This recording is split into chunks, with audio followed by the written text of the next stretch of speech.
of the University of Ibadan. Welcome with me, Mr. Adebowale A. Adeosun. Thank you very much, sir. You're welcome. It can be more than that, please.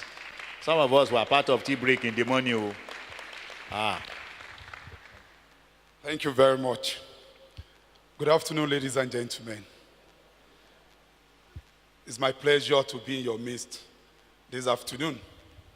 Do we have anybody from the advancement office in their universities there? Well, buddy? Okay. Thank you. So I'll be speaking to people who are not used to the advancement activities. I guess that's good for me, because advancement officers are like evangelists, especially in Africa, where the concept is just evolving. So it's my pleasure to have you around, and it is my hope that I will have as many converts as possible by the time I finish my discussion.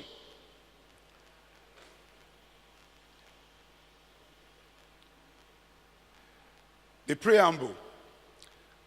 The problem with Nigerian education today, especially the tertiary education, has to do with access, quality, and the cost. Today in Nigeria, everybody sees the university degree as a meal ticket. It is something I will call an open sesame. It opens doors when you call yourself a graduate. And as a result of this, everybody wants to acquire a university degree. But then, the number of universities keep growing, but not enough to absorb the number of university admission seekers. This year alone, we had 1.8 million admission seekers into the universities. And at the end of the day, less than 200,000 will be admitted. Now, quality is another issue. It's not just enough to have everybody thrown into the university. What is the quality of graduates that we have? Some years back, the NYSC director said graduates could not write CV. Whether it is the problem of access or quality, the problem is cost, funding of education. And if you ask many of our vice chancellors today, their nightmare is funding.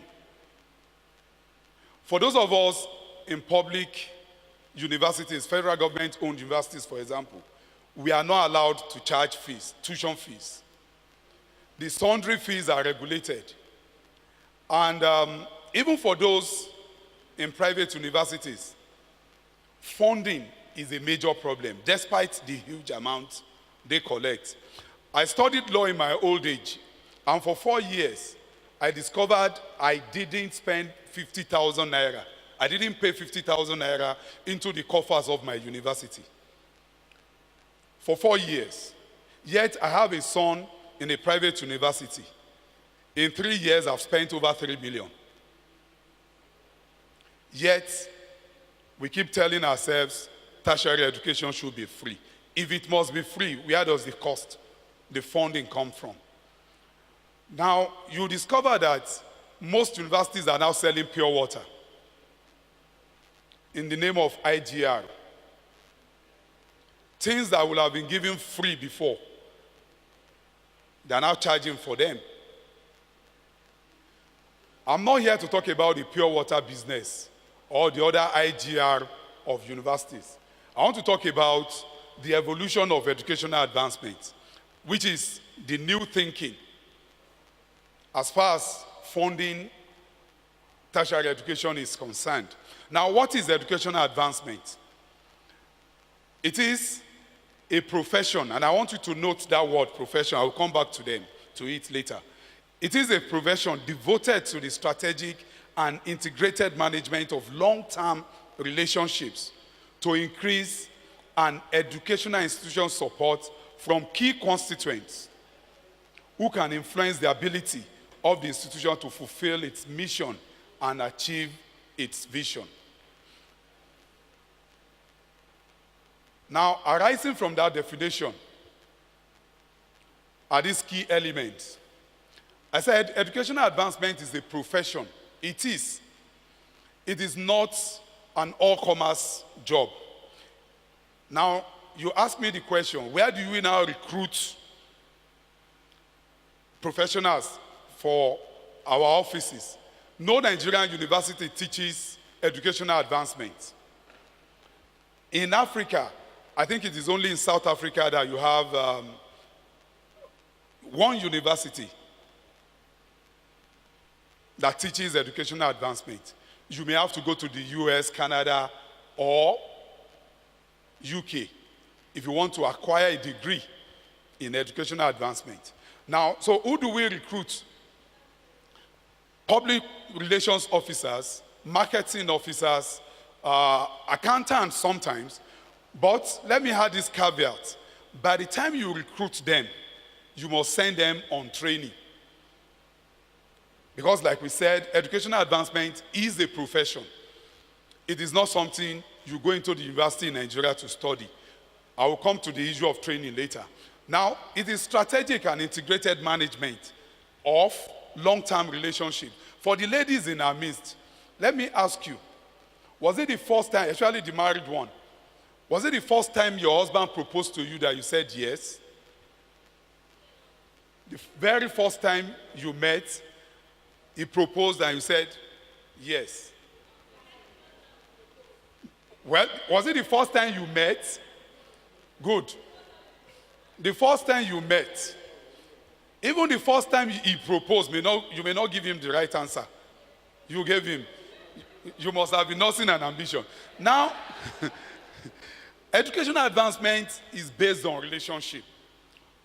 Long-term relationship that has to be managed, and it involves everybody.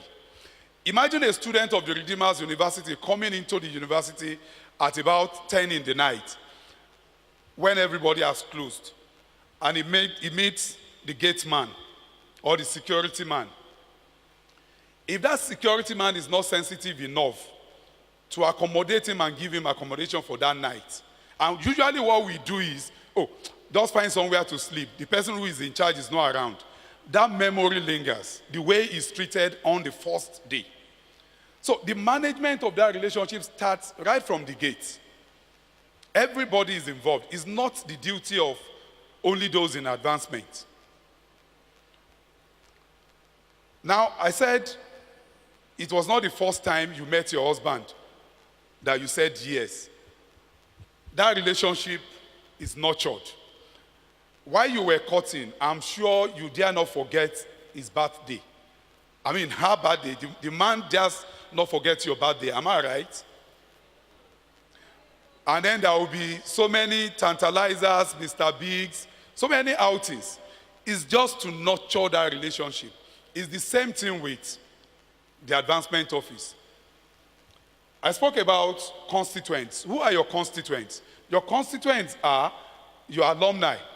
And as a matter of fact, your alumni are your biggest stakeholders.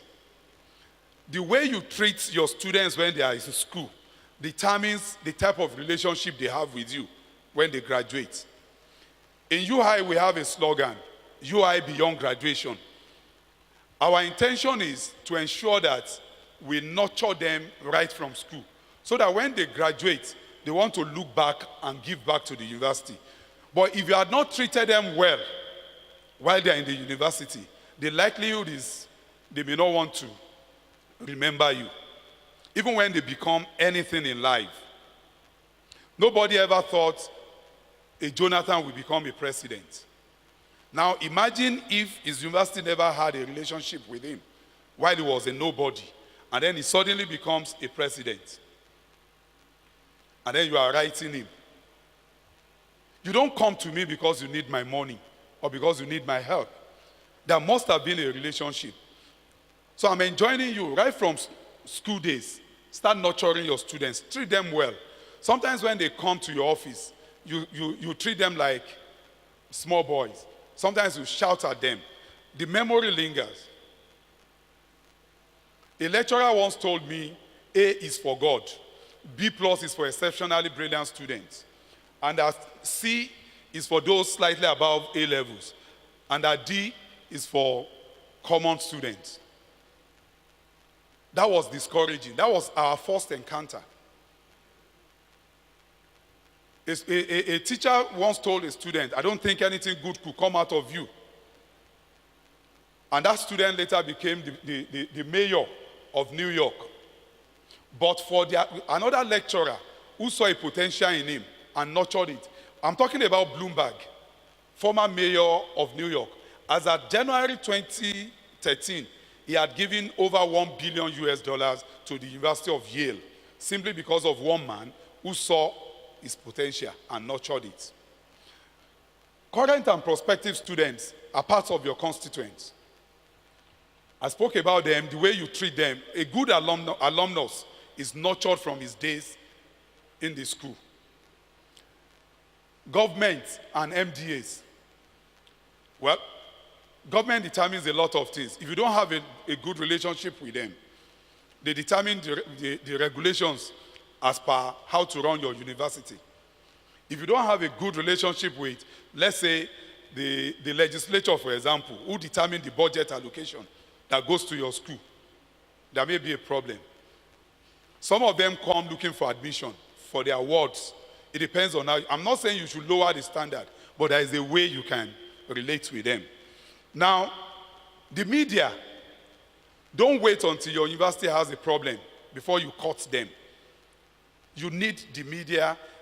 It's not only when you have a breakthrough in research that you go to them.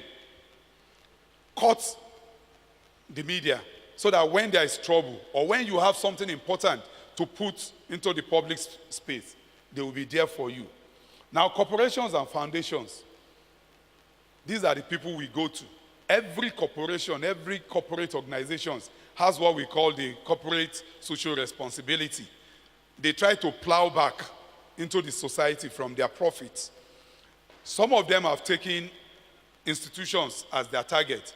If you don't have relationships with them, same thing with foundations. Don't wait until you need them. Send newsletters to them. Let them know what is happening in your university, so that when you need them, you can approach them to give you whatever you want from them. Now, what are the benefits of educational advancement? I started by saying funding is the major problem as far as Nigerian education system, especially the university, is concerned. Now, I'm not saying that your fundraising activities will give you enough to run your university. It never happens, because you are depending on the philanthropic gesture of people. It is not an alternative to the allocations from your proprietors, whether federal, state, or private owners. But you can be sure that a new income stream for the university can come on board as a result of educational advancement. It opens up the university to dialogue with important stakeholders. And I'll give you an example. MTN Foundation has been giving so much, giving hospitals, giving schools. Now, if you don't have a relationship with them, they may never think about you. So even before they come, approach them. Let them know what is happening in your universities, your groundbreaking researches, those students who are making waves in different spheres. Publicize it, make it public. Then it can transform an institution by helping to fulfill its mission. It can help you to attract and retain the best faculty. If, for example, you have an endowment for a professorial chair, if it is big enough, you can attract the best person. Pastor Adebowale has a professorial chair in my university. He endowed it with a sum of 80 million naira. And I can tell you, we were able to get the best in that field into the university.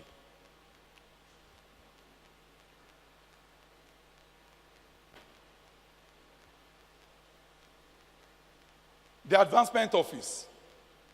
It depends on the purse of the university. You can make it as large as what they have in Harvard University. I visited Harvard and I discovered they had 627 people in the advancement office. Any wonder why the endowment is 40 billion US dollars? That is the seriousness that they attach to the advancement office. So it depends on the university. When we started, we had only one person. It was a one-man riot squad. Then, just the director and a secretary, a driver, and a messenger. That was all we had. Today we have about 6 staff. So it depends on the vice chancellor, the vision he has about the advancement office. But essentially, you need a director who superintends over the office. You need a deputy director, just in case the director is not around. And then the alumni relation officer, that you cannot do anything about. Because your alumni, like I said, are your key stakeholder. They carry your certificates. If the reputation of the university is going down, it affects them. So they are emotionally attached to your university. You can't joke with them. So you need an alumni relations officer, somebody who will interface, who will interact with them. And then the marketing and communication officer. What does he do? That person is in charge of releasing newsletters to the public about what is happening in your university. He scans the newspaper to discover new constituents. I mean, your alumni who are making waves in other fields. If you check the newspapers, especially at weekends, you see people, places, and events, diary of events. You see somebody receiving an award somewhere. When you see a name and it sounds familiar, Google it. You may discover the person is an alumnus of the university. I've come to discover so many of them like that just by reading newspapers. And then once you discover them, start sending newsletters to them, especially if you know their birthdays. Don't miss it. Begin to bombard them with congratulations. When the person gets promoted, send a letter to the person. It is not because of today, like we say in Yoruba, it is because of tomorrow. You may need such a person. Now, you need a board of advancement. What do they do? Who are the members of the board? They are usually either members of the community where you are located. You pick somebody who has a big name, who has the resources, the connection. Or some of your alumni who have made big names in the society. Bring them into the board of advancement. Now, we have a slogan in terms of advancement board. It is give, get, or get off. Give, get, or get off. The members of your board are to give from what they have to the university. If they cannot give, they must be able to get from their friends and associates. If they cannot do any of these two, there's no reason why they should sit on the board. Let them go. Now, what are the success factors? For an advancement office to succeed, you need a visionary vice chancellor. I've been told about a particular vice chancellor who said, fundraising is not my business. When you have the misfortune of having a VC like that, then you can as well close up the office of advancement. He's not just competent academically, he must also have business sense. Your VC must be ready to follow you anywhere. You have arranged a meeting with a Dangote. Dangote does not recognize you. You are a nobody to him. But when you tell him your vice chancellor is coming, he opens his door to you. So the VC must Be ready to move. Now, a director as a team player, the job involves everybody. The director must relate with deans. He must relate with the student unions. He must relate with everybody. I will come to why that is important. He's not just boxed up in his office. He must reach out. The deans know their students who have graduated, who are holding big positions in the society. You may not know, but when you relate with them, they tell you, oh, the new MD of so and so bank is an alumnus. We can visit him. Then you must have the right structure. Like I said, I ran a one-man riot squad when I started, and I did that for 5 good years until we had the opportunity of visiting other universities, and we discovered we were not there yet.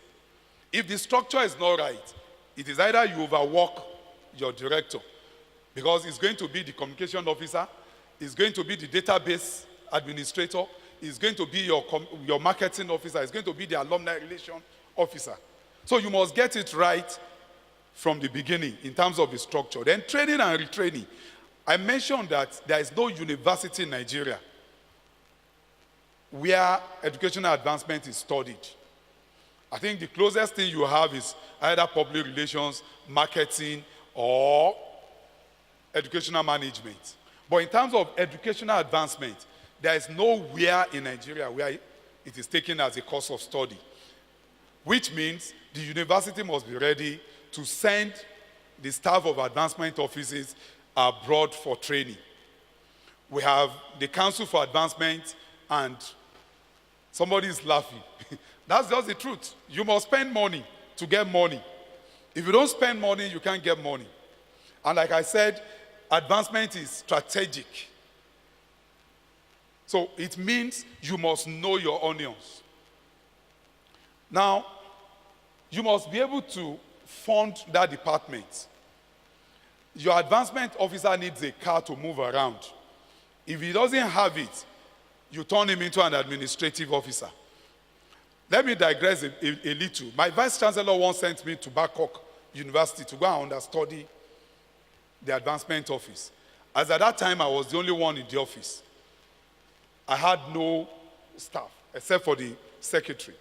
And when I got to Babcock, I discovered they had 18 people working in the advancement office. The director was using a Prado Jeep, the same car my VC was driving. And he told me a story of how he needed to meet Abdusalam Abubakar. It was during Abubakar's tenure that university was licensed. So they needed to bring him to the university for the celebration of their 10th anniversary. And they had been going up and down looking for him. And then he got wind that Abubakar was traveling to the UK on a particular day. He told the VC, and the VC said, find out from the traveling agency.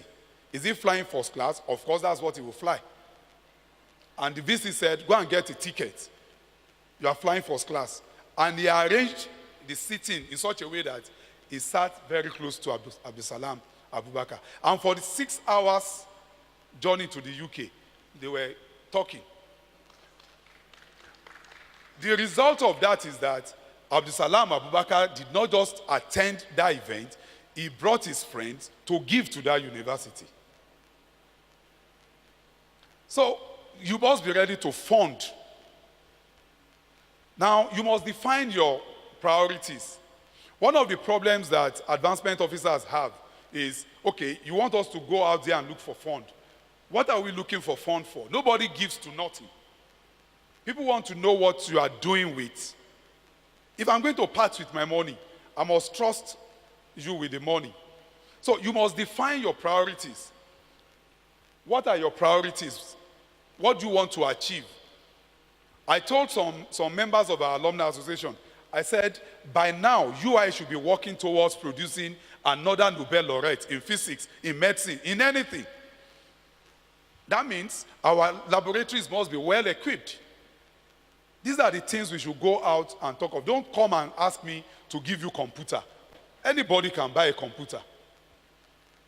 If you don't need a boss, Don't go out and ask for it. If you are asking for a bus, let people know why you are asking for it. We got a Toyota S from Otumba Shugobi Balogun some years back. And the first question he asked was, what are you going to use this bus for? All the students are accommodated on campus, and we said we needed it for the disabled members of the university community. And we got it. And that is the purpose we use it for. When those disabled need to move from one place to the other, we use the bus to transport them. Now, an alumni association that works for the university sucks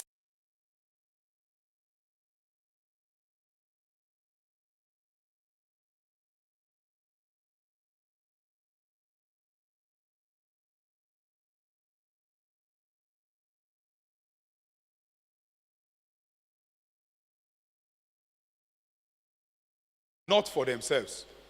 We have a very bad experience in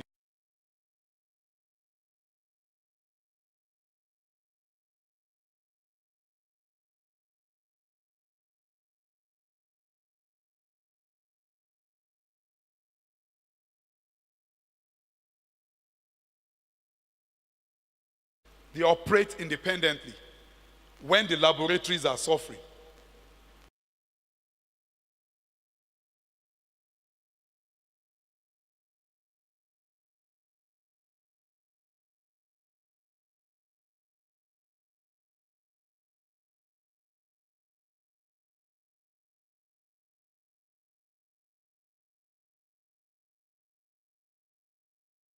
There must be conditions.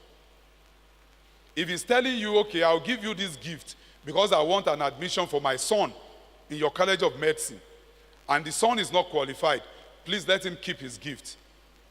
Your admission is not for sale. And this is where your reputation comes in. Now, an active board and vice chancellor's advisory committee.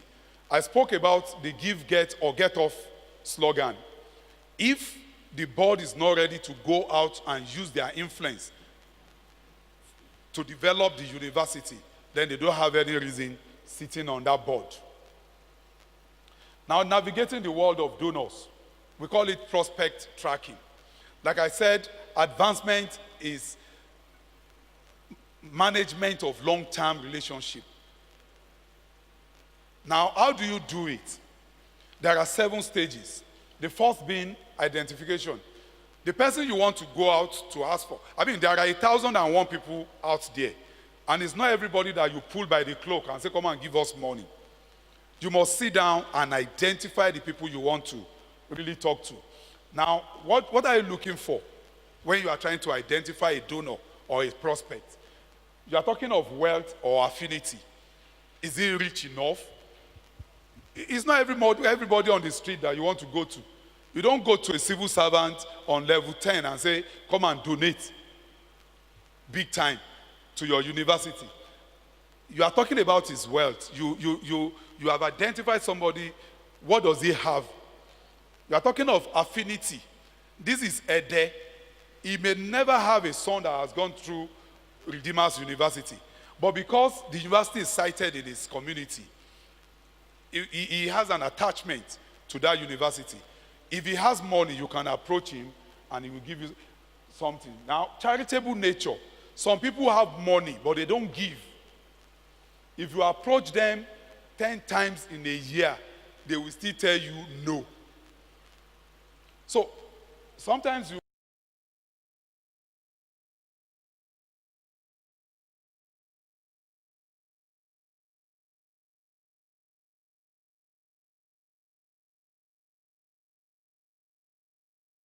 in a course.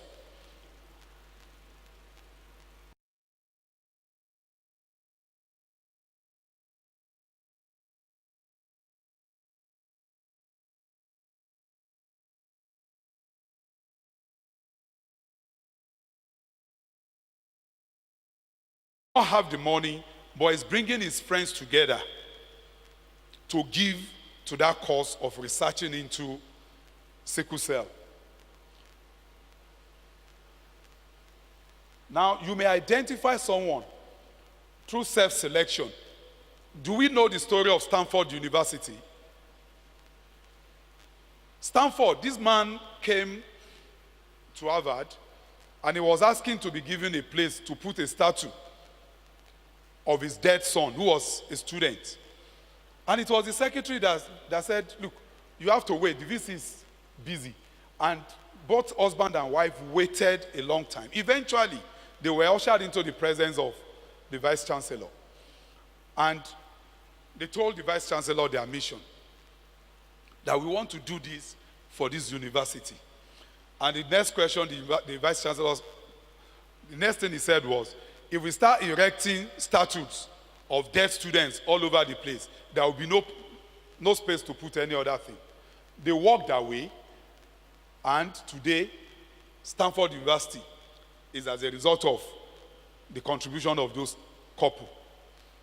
They funded the establishment of, because they asked the question, look, what does it even cost to start a university? And the result today is Stanford. What Harvard would have benefited. So somebody can just walk up to you and say, look, I've read about this in your bulletin. What can we do together? We've had so many people like that.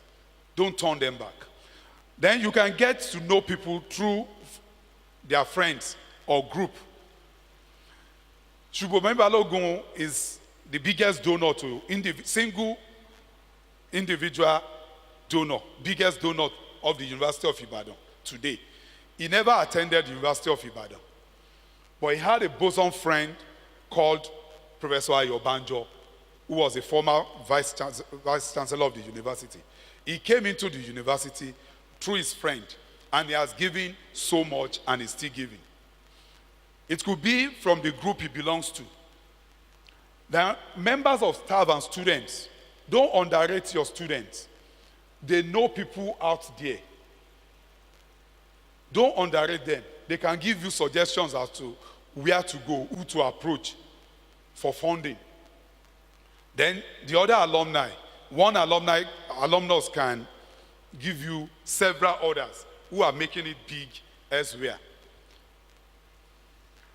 Newspaper scanning, like I said, when you look at newspapers, especially on weekends, and then there is this program on channels in the night. I don't know what they call it. It's about celebrity people who do their birthday and everything. You can get to know, oh, this person is from Ede. Oh, this person went to the University of Ibadan. Let me go after him. Then chance meeting. I walked into this hall this morning, and a Mrs. Dairo walked up to me and said, look at this face, don't you know me? And I said, sorry, I can't remember. He said, we attended case training together. If Mrs. Dairo were to be a money bag, that would have sealed it. So please, chance meeting, don't just ignore anybody. You are sitting next to somebody in a plane, you don't know who he is, chat him up. You are standing in the bus stop, somebody's car has a problem. You can approach that person and say, oh, you need a mechanic. I know one. Another digression, I was coming on a flight from Abuja to Ibadan. And the VC of Lautech, who happens to be one of our staff in UI, was sitting next to this very beautiful girl. And they were chatting. He thought I was listening to their conversation, but I was not. When we got down at the airport in Ibadan, he introduced the lady to me and said, this is one of the people you should be meeting. I looked at her, young girl, who could this be, for God's sake? So we got talking, and I discovered that she was the daughter of the senior sister of the wife of Danjuma. Now we've been running after Danjuma for years, we didn't get him. And this girl said, there's somebody who will connect you to Danjuma. Go and see Professor Akikugbe. And that was it. It was Akikugbe that took us straight to Danjuma. I mean, there's no way you can get to Danjuma if you don't have a link. If I had ignored that girl that day, then I would have missed that opportunity. But there is a second leg to my encounter with that girl. When she gave me a card and I discovered she had business in oil and gas, I knew she was a big girl. As a matter of fact, they came to pick her at the airport with a brand new Range Rover with police escort. That tells you a story that this girl is big. So we got talking and I said, when are you going to give back to the university? And she said, me? Give to UI? I will never give. I got interested and I discovered that she was sexually harassed by a lecturer. And because of that, she insisted she was not going to do anything for the university. I reported that case to the VC, and the VC summoned the lecturer, who happens to be an uncle of mine. So what I'm saying in essence is, the experience of a student while they are in school matter. If you treat them badly, a student can score 38% and you still talk to that person and say, look, you failed because you were not paying attention in class.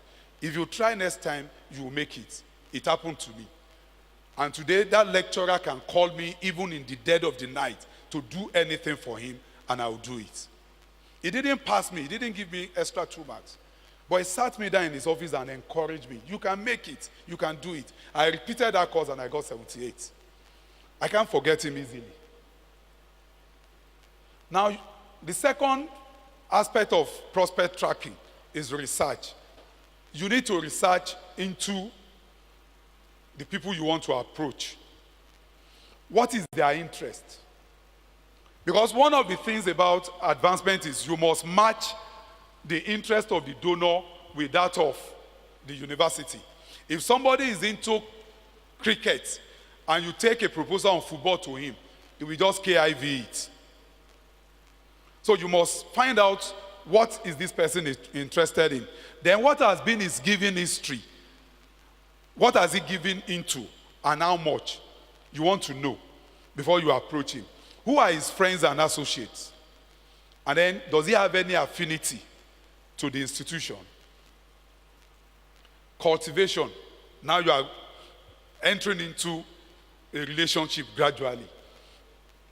You must remember that educational advancement is a contact game, either through telephone, email, or one-on-one, face-to-face situation.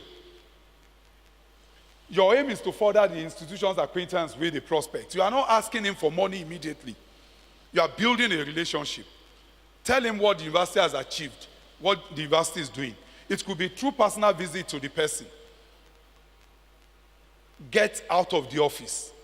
Don't sit in the office.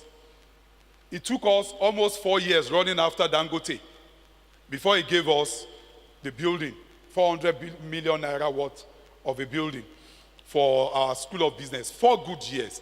And I will tell you who and who were involved at the end of the day. Now, you can invite him to an event. Maybe you are doing your 10th anniversary. Invite that person as a special guest. Let him sit down, listen to what the VC has to say. That may spur him into doing something for you. Ask him to deliver a lecture or a career talk. The MD of IBTC is an alumnus of the University of Ibadan. When we discovered, I said, let him come and address our new students on their matriculation day. And he came and he delivered. I know what we have gotten from him ever since then. Now, invitation to tour the university. You can just bring them down. Oh, we have a new laboratory. We are doing, this is what we are doing. Tour the university. That will arouse some interest in that person. Now, what are the outcomes you expect from cultivation? More details about what they think about the university. You go, the first time we went to Dangote, it was an alumnus that took us there. The first thing he said was, if I give you money, how am I sure you are going to use it judiciously? That tells you he has had something. So you know he's thinking, and then you find a way of correcting it. I don't want to bore you with the background, but there was some issues on campus, different factions. And some people got to him and said, look, don't give them anything. And that was the first question he asked. And we left, but I didn't give up. The next thing I did was, I wrote a letter to him, let him come and deliver a lecture. For 4 years, we were running after him. Now, you need guidance as to how to engage them. Some people don't go to parties. They don't attend events. They are so locked up. A particular big man in the society gave us a promissory note, quote and unquote. We have not been able to sit one-on-one with him till today. I don't want to mention his name. And he promised giving 5 billion naira in a period of 4 years. We have not been able to sit down one-on-one. We have written letters to him by courier, by everything. We have not been able to see him till today. So you must find out how to get them. Now, possible gift level.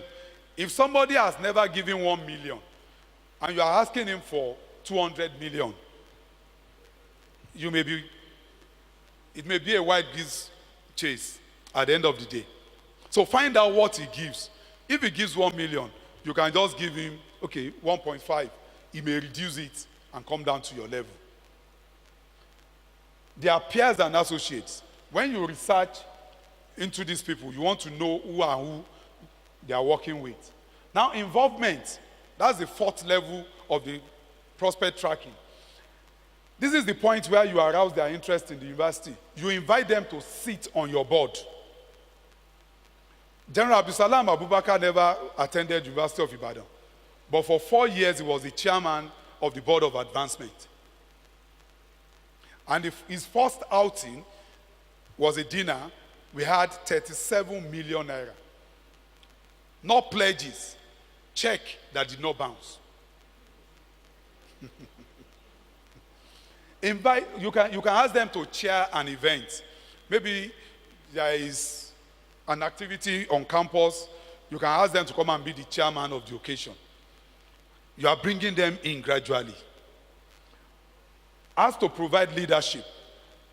If somebody is into research into malaria, for example, and he has gotten so many grants all over the world, you know he has the connection, and you are doing something on malaria in your university, bring such people in to come and provide leadership. Ask to host an alumni meeting or reunion. We do it. We hardly meet in a hall. Individuals host this meeting. So when you identify the person as an alumnus, ask him to come and host a meeting. Provide internship for students or work placement. By the time they recruit your students and they see the way they are doing, they get interested in your school and they give. You can invite them to a dinner or lunch with the Vice Chancellor. We are proposing something, an evening with the Vice Chancellor.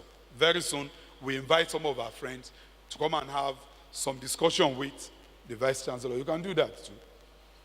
The ask. This is about the most frightening stage.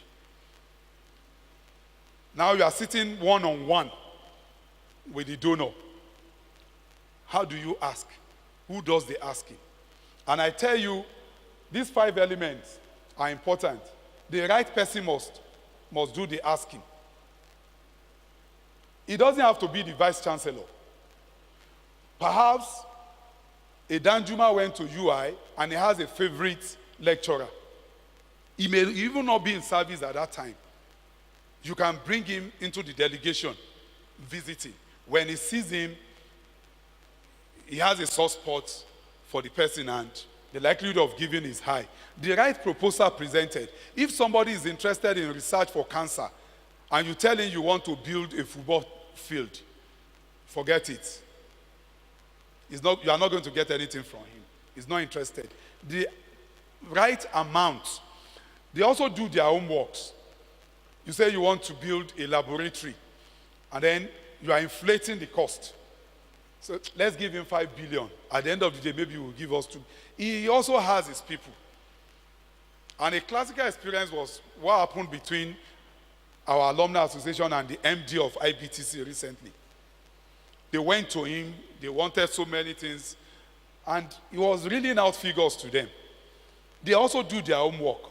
Once they suspect that you want to hoodwink them, you can't get anything from them. Now, the right time to be asked. For God's sake, you are doing a research on sickle cell. You know this man has a lot of money, but he just lost a son to sickle cell anemia. And then you think that's the time to capitalize on. Yes, he may be interested in research into sickle cell anemia. But that is not the right time to approach him for it, when it's still money. Or somebody just lost a large chunk of his shares in the stock market, and you know about it. And because you think he's a big man, he has money, you think that's the right time to approach him, forget it, you won't get anything from him. Then the right way to be asked. Do you just walk up to someone and say, look, gentleman, you are my friend now, my university is doing this, you must do something now? He won't listen to you.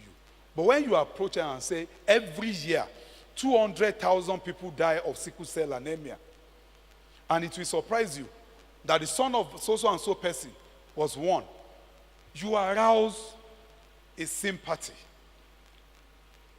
That is one way of getting what you want from them. Now the close. That's the 6th stage. You have come a long way. You don't have to rush anything. Before people give, if you are in the marketing department of a bank, maybe you work for Zenith, and you want to approach a customer to take his money from UBA, for example, if he takes it from UBA to Zenith, it is still his money. He still has access to it. But when it comes to donation, once it is given, it is given. He can't say, oh, sorry, I need my money back. So it takes time. They think about it. Maybe he has fixed some money for a period of 1 year. Maybe it's the interest on that money that he wants to give you. You have to wait for a whole year to get it. He has to consult his wife or business partner. If it's a farm of 2 or 3 owners, he must sit down and talk to them. Let's do this for this organization. Let's do this for this institution. The other 2 partners also have their interest. So it's like they will have to sit down and talk and talk and talk, especially with women.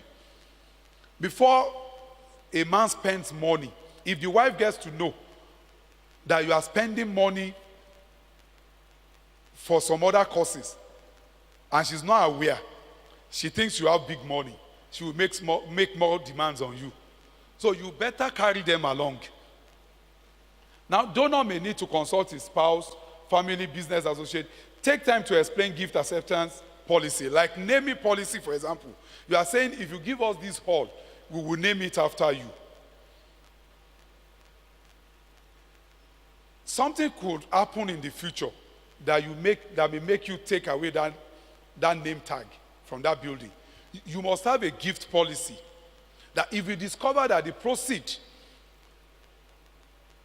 from where the money you took is from drug trafficking, we may at the end of the day remove this name tag. You must explain all these things. The mere fact that you are giving us money doesn't mean when you come for admission request that we'll give it automatically. No. The College of Medicine had a problem recently. This particular person had been given and wanted to give more, but said, I have a niece who wants to study nursing. But he didn't meet the requirement. And they turned it down. And the man was like, the entire place was divided. Some people said, what does it cost us? Maybe it's only 1 child. But what happens to your standard? People will know. If you lower your standard for someone, they will say it's bribe. Now, stewardship, this is the last stage and the most important. The act of saying thank you. Some of us, the moment you get the check, or you get the alert, or the person your boss tells you, oh, we received 1 million naira from so and so person, you jubilate, and then that ends it. No. You must acknowledge the receipt of that donation. You don't get tired of saying thank you. Depending on your policy, the VC must write, the director must write to say thank you. If it is a donation to a department, the dean must write to say thank you. You must acknowledge to say, yes, we got your gift and we are saying thank you. Then recognition, a public statement. When Dangote gave us the building, we did a full-page advert, colored, in 3 newspapers to say thank you to him. Apart from the letters that we wrote, apart from paying a thank you visit. Now, you must learn to say thank you always, because stewardship is the key for today and tomorrow's gift. If I give you something and you say thank you, the likelihood is that I'll give you again. The Yoruba people say, "Tomode ba dupe ore ana, arimu igba." If you say thank you for the gift of yesterday, you will get another one. That's just it. Now, no one should say, "I only hear from you when you want money." You have collected a check and you are not writing that person. You are not keeping in touch with him. The next time you go to him, he will shut his doors against you. I'm rounding up gradually. Now, it helps to include donors in helping to secure other gifts. If you say thank you to someone, he can speak about your institution to some other friends to come and do the same thing for you. And then it fosters repeat donation, like I said the other time. Now, the forbidden apple. It is not all gifts that you take. For God's sake, don't take a gift from a drug peddler, no matter how much he wants to give you, or from a gun runner. This is a religious institution. For God's sake, you know this person is a lesbian or gay, and you want to take money from him. God forbid. Now, a poser. Do you take money from breweries or from British Tobacco Company, for example?